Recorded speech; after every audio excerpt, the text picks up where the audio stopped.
Welcome back. We now start to have a quick look at what the papers have for us this morning. We are still using the hashtag Good Morning Kenya on Twitter. Our official station handle is at KBC Channel 1.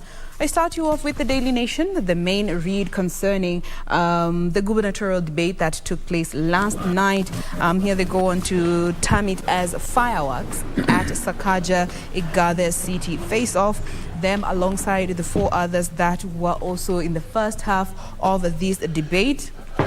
A number of issues that they did mention. We did have some analysts come out to say that most of the issues that they were mentioning were just a replica of the situation that is already on the ground, therefore bringing the question of implementation in our country and whether that is the problem that we have been dealing with, and especially looking at Nairobi County, a city with 4.7 million people and 2.4 votes.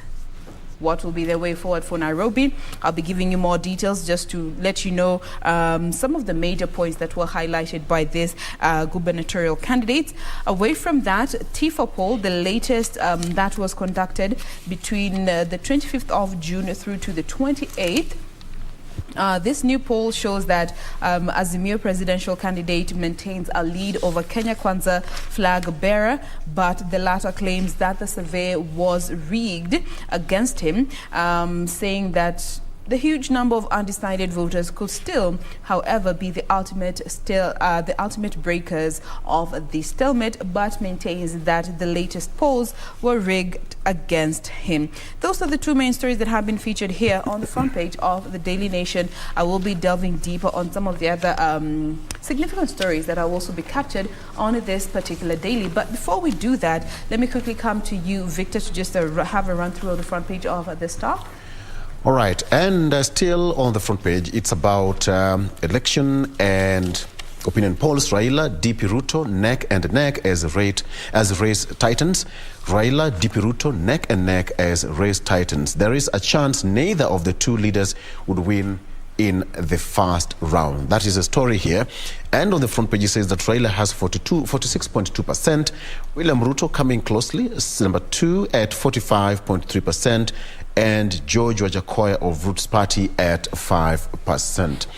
Pedestrians worst hit as 2,300 die in road accidents. At least 2,300 people lost their lives on Kenyan roads as of June 30th. The latest statistics from the National Transport and Safety Authority, that is NTSA, show that this is a 6.7% increase from 2,156 people who died in road accident in the same period last year.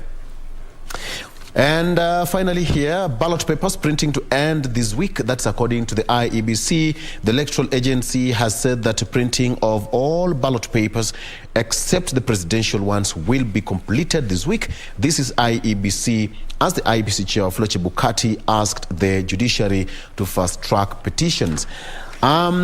Talk of the gubernatorial debate which was hosted last evening. Governor hopefuls differ over formation of NMS.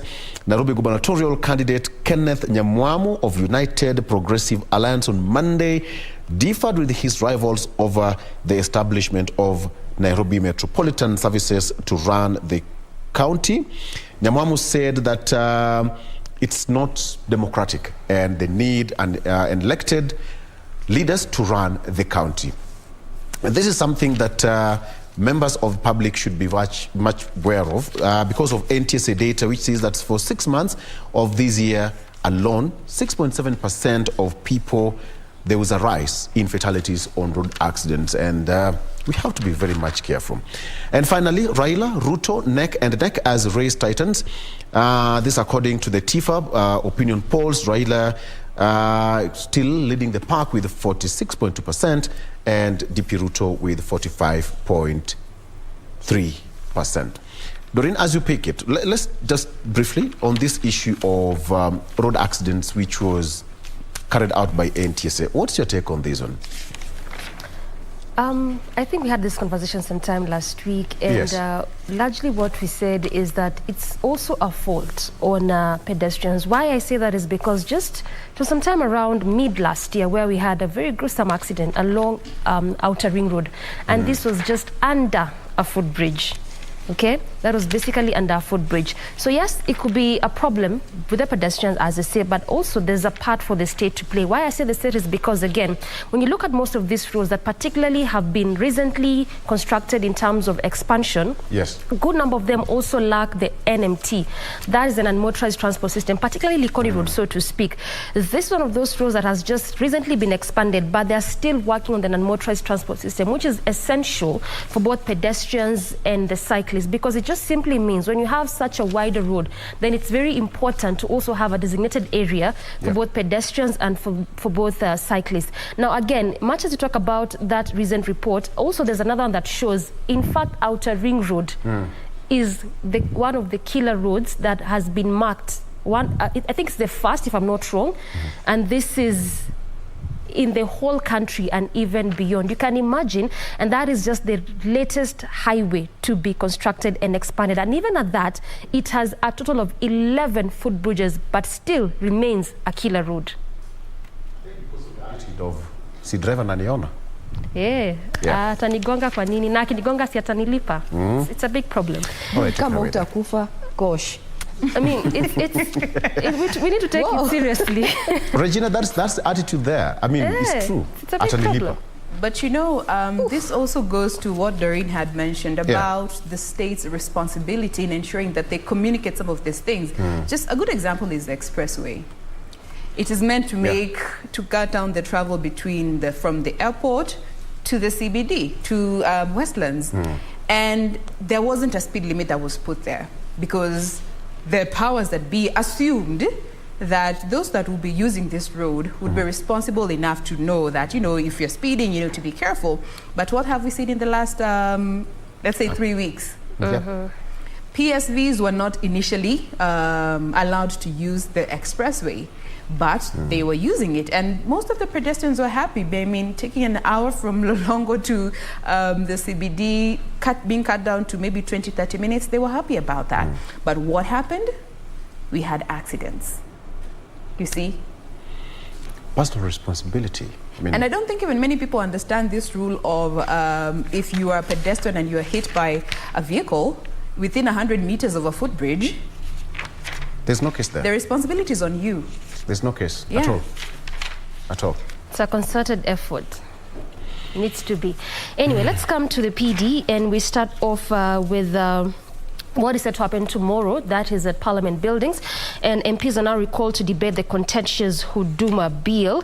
This is set to be happening tomorrow. That should be on the Wednesday, July 13th.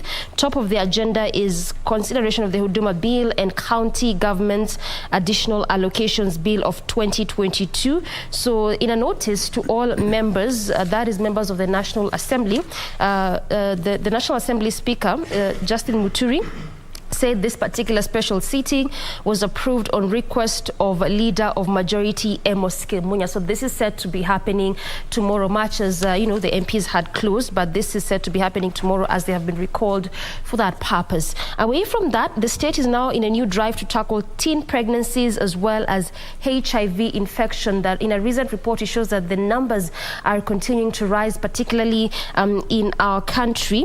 And so just going by this particular report, it shows that the country is currently ranked third globally. You can imagine globally on high rate of particularly HIV infections as well as teenage pregnancies. That is the latest report there. Going by what the state is set to do, at least to curb this particular issue, is they have launched an initiative dubbed Kenya Population Policy for Sustainable Development to tackle the threat of teen pregnancies and HIV infection, going by the fact that we are being ranked third globally when it comes to teenage pregnancy cases and issues in the country.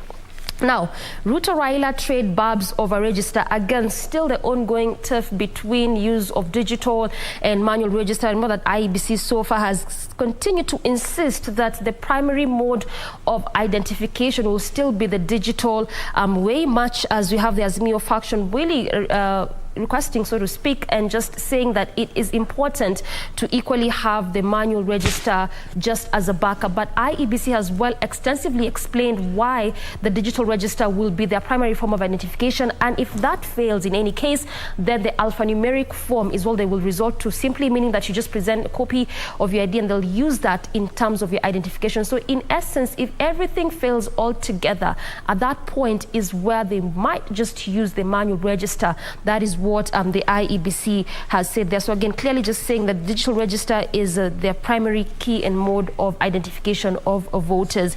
And also fast-track hearing of election cases. That is what this chairman now asked judges, citing the fact that they've already begun printing ballot papers, and due to time constraints, so it's just important for the judges to fast track some of these cases that are still pending before court, particularly High Court as well as Court of Appeal. Regina.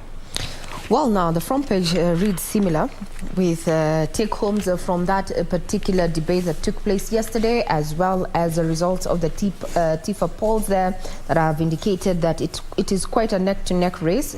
With 27 days to go, we have 42% for Raila Odinga and 39% for Deputy President William Ruto.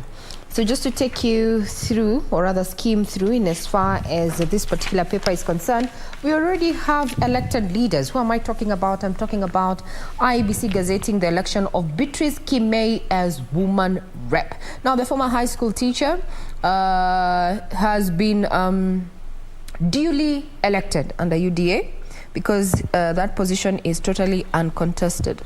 So we have two members of the county assembly who are also declared duly elected. That is Julius Kimtai of Ravine Ward in Baringo County under UDA, and Issa Aden Abdi of Ladera Ward in Garissa Ward. Now they were elected. He was elected on the National Agenda Party. So in essence, so to speak, Kericho has its woman representative. That is high school teacher Beatrice Kimei. I'm sure you didn't know that. Yes, so while others are going to be clamoring for this come August 9th, well, it's already secured because it was uncontested. And according to a resident here who's been quoted by this particular paper, I have supported her since 2017 when she first came to the limelight, and I'm happy that she has finally taken the seat. Okay. Awesome. Indeed, that's just but a sneak peek. 27 days to the elections. August elections there, so I'm sure you're ready to vote. And the question has been these particular debates that you're having, do they have a say in the decision that you're likely to take ahead of the August polls? Well, you can get us on Twitter on KBC Channel 1. Do you think they're worthwhile in changing your opinion and putting the manifestos out there for you to better understand what these leaders are offering? Get on Twitter. Our Twitter handle is at KBC Channel 1. This paper has also gone into detail to just highlight some of the president's legacy. That is the Uhuru legacy, and this is an article that talks about the challenges in regard to matters of terrorism, and that Uhuru rose above it. And it has, at a glance, it has estimated that 23 terror attacks took place in Kenya during Uhuru's reign. The major attacks were in 2013, that's the Westgate, 2014 and 2015 Peketoni attacks, 2015, the Garissa attack, 2016, the attacks on the Kenyan soldier in El Ade, Somalia, 2017, attack on Kenyan soldiers at Kulbio in Somalia, and 2019, the Nairobi Dusit D2 complex attack. Now, according to an ex-special officer, Byron Odera, is that getting the full support of the citizenry was critical in the war on terror. His shift from the use of soft to hard power shows his flexibility, which is important in any war. They are detailing Uhuru's legacy in as far as security matters are concerned, at least with outside the borders, or rather within the borders, as far as Kenya is concerned. Then also there's the issue of judicial killings, a big blot on the president's legacy as the reign ends. So this is according to a report that has been made by the Human Rights Commission. And I'd want to just pick out, for the last 10 years, he has been in office. Several people have been killed under unclear circumstances while others like businessman Dafton Mwitiki, security analyst Mwenda Bijiwe, and a friend Matthew Mahatia Namasaka are still missing. Now, according to this particular paper, is that human rights group reports by human rights group show that more than 1,000 people have been killed since 2013. A blot in Uhuru's legacy. What is your take? We are open to your feedback. You can get us on Twitter at KBC Channel 1. And over the weekend, just as we bring this to a close in as far as in the headlines are concerned, an important day for us over at the weekend to be, very happy with our sportsmen and women there. So why we made history over the weekend as far as tennis and Wimbledon is concerned, with the youngest there doing what she did best. Also, we have a recap of what happened in as far as the marathon squad that is ready, for international feats that the World Marathon actually captured in this particular daily. Can see is none other than World Marathon champion Ruth Chepngetich during the Athletics Kenya Track and Field. It seems that we are ready. Kenya Marathon teams, 3 days to go to the World Athletics Championship. We have in the marathon, we have Barnaba Kiptum, Geoffrey Kamworor, and Lawrence Cherono. Women, Ruth Chepngetich, Angela Tanui, and Judith Keptum. Our main rivals, Ethiopia, have Lisa Desisia, Timira Tola, Monshet Garamero, and Sifutura. And the women, Gameton Gebreselassie and Ababel Yashane and Ashete Bekere. Well, when we talk about Ethiopia, those are our main opponents, or rather contenders, with just 3 days to go. And the World Athletics Championship are going to be taking place in Oregon, and we're going to be televising this live for you. And they begin on the Friday 15th all the way to the 24th of this month. Remember, KBC is indeed your true sports partner. That puts a cap on matters in the headlines. Be sure to check out our website for further details and give us your feedback in regard to this broadcast and what you'd want us to follow up on. I'm Regina Manyara. I leave in the capable hands of my colleagues. Victor taking point there as we discuss matters of politics. Remember, 27 days to go to the August polls. I'm Regina Manyara. I wish you a pleasant viewing ahead.